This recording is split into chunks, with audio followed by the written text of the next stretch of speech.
So I'm here today with Abby Robinson. Abby is a really inspirational young lady with an amazing story. Abby, can you tell us a little bit about what happened to you when you were a teenager at school? So I was 15, I was doing my GCSEs and I'd started to lose a bit of weight and I was heavy, so I knew I had to lose weight, but it just drastically fell off, and Mum and Dad were kind of worried that I was maybe taking laxatives and stuff. So then it all came to head. My tummy started to get really sore. I was going to the toilet a lot, and I went to A&E one night and then eventually found out that I had ulcerative colitis. And did that cause you lots of pain? So I would have had really bad tummy cramps, a lot of going to the toilet, passing blood, really bad fatigue, losing a lot of weight. There's so many symptoms to it. And did it kind of take over your life? And yeah. You know, that was your teenage years when you should be out enjoying yourself. Yeah. So then I had done my GCSEs. At 5th year I kind of taught myself a lot. I stayed at home, got all my GCSEs and then went back to do A-levels. But unfortunately I took too sick and I decided that I had to leave school. I felt like a failure because I was like, the plan is to do GCSEs, do A-levels, go to uni, and I felt like that wasn't going to happen. And then friendships, I didn't want to tell them I was sick and I always had to cancel plans, and it was kind of I just felt so isolated from everyone. Yeah, it must have been really tough for you. And then, you know, when you're at that age and you miss your friends and you miss going out and being part of sort of your friendship circle, did you feel like, you know, not life is over for you, but you know, everything that you had hoped for? Yeah, I kind of just felt lost. I was like, to be fair, I did feel like life was over. I felt, there was times I felt like life wasn't worth living anymore. I didn't want this to be my life. I couldn't even go out for a walk or go for a journey or do anything with Mum and Dad, or if we were to plan something, it had to be planned in advance, where's the nearest toilet or where's the nearest hospital.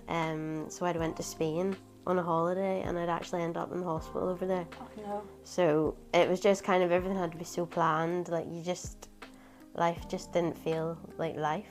Yeah. And what was the turning point for you?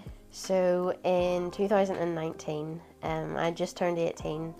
Things started to get really bad, and I didn't really tell Mum and Dad for a while because I didn't want to. I knew that if I had said I was sick, they would have said go to the hospital, and I didn't want to go. No. So then on the 4th of June, things got so bad that I went in and my bowel had burst, and I got emergency surgery, and I now have an ileostomy or a stoma called Spencer. And why did you call it Spencer? So I have a teddy bear that I've had from a baby from Marks and Spencer's called Spencer, and I'll have him for the rest of my life, just like I'll have my stoma. So that's why. Yeah, kind of helped. And what difference has it made to you? I have my life back. Yeah. I don't need to worry about leaving the house. I'm at uni now, doing nursing. Never did I think I'd be able to do that. I'm at the gym with a PT, Stevie, who's been absolutely incredible. I'm just I don't have to think about things. Yeah. I can just go out and do them. Yeah. Out with friends, not have to worry about anything. It's just great. Do you think sort of the fact you have a stoma, people don't really understand it or get it? It's one of those things.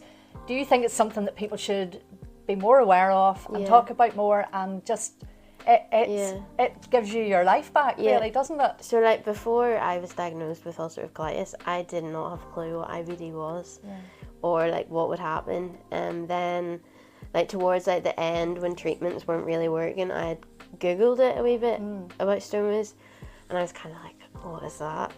Why would I want to live with a bag attached to my stomach? I do feel more awareness needs to be raised about IBD and stomas, because people are living with like these symptoms and they're horrible, and they don't want to speak up because it's, oh, you don't want to talk about poo, or you don't want to talk about stuff like that, and I just feel like we should be more open about it. Yeah.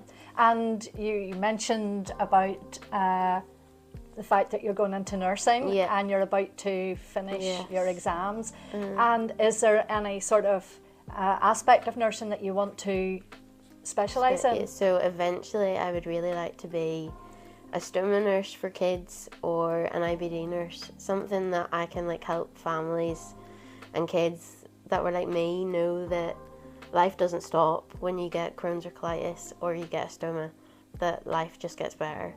And I've been so grateful that I've been able to speak to some families with kids with stomas in placements, and just having someone there to answer their questions and see me at the other side of my journey. I think it just makes so much difference for them. And if there's someone watching this who's maybe going through what you've been through, what would you say to them? I would say that don't let ulcerative colitis or Crohn's or having a stoma define you, that you aren't your disease. Like, life is worth living. That if you have to get a stoma, I know it's so worrying, but please don't worry, because that was when I got my life back.